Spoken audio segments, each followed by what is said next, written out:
का बिगुल फूंक चुका है और 18वें लोकसभा के चुनाव के लिए तारीखों का ऐलान हो चुका है। 19 अप्रैल से लेकर 1 जून के बीच में 7 चरणों में चुनाव होने वाले हैं, जबकि परिणाम 4 जून को आएंगे। वर्तमान लोकसभा का कार्यकाल 16 जून को समाप्त हो रहा है, उससे पहले सरकार का गठन होना है।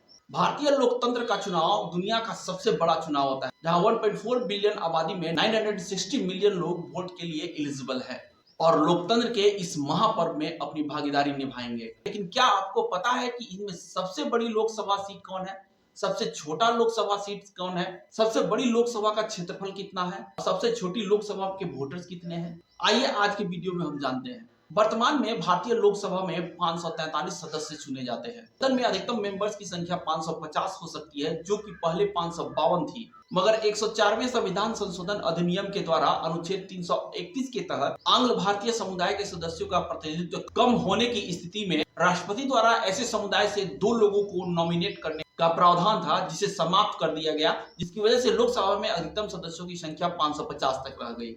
इस आम चुनाव में सबसे ज्यादा 80 सदस्य उत्तर प्रदेश से चुनकर आएंगे, जबकि दूसरे नंबर पर महाराष्ट्र से 48 सदस्य चुने जाएंगे, जबकि मिजोरम, नागालैंड, सिक्किम के अलावा चंडीगढ़, लद्दाख, अंडमान निकोबार, लक्षद्वीप और पौंडीचेरी से एक-एक सदस्य चुने जाएंगे। बात की जाए सबसे बड़े लोकसभा क्षेत्र की, तो क्षेत्रफल के हिसाब से सबसे बड़ा लोकसभा संसदीय क्षेत्र लद्दाख आता है, जिसका कुल क्षेत्रफल 1,73,266 वर्ग किलोमीटर है। तो वहीं दूसरे नंबर पर राजस्थान स्थित बाड़मेर संसदीय क्षेत्र आता है, जिसका कुल क्षेत्रफल 71,601 वर्ग किलोमीटर है। तो वहीं वोटर्स के हिसाब से सबसे बड़ी संसदीय क्षेत्र तेलंगाना का मल्काजगिरी है। 2008 में अस्तित्व में आए इस संसदीय क्षेत्र की कुल मतदाताओं की संख्या 32 लाख से भी ज्यादा है। तो वोटर्स के हिसाब से ही सबसे छोटा संसदीय क्षेत्र लक्षद्वीप होता है, जहां पर 49,922 वोटर्स ही हैं। एरिया के हिसाब से दिल्ली की चांदनी चौक सबसे छोटी संसदीय क्षेत्र है। चांदनी चौक संसदीय क्षेत्र के बारे में बड़ी ही दिलचस्प वाकया है। चांदनी चौक से जो भी जीतता है उसकी सरकार बनती है। 1956 से अस्तित्व में आए इस संसदीय क्षेत्र में अभी तक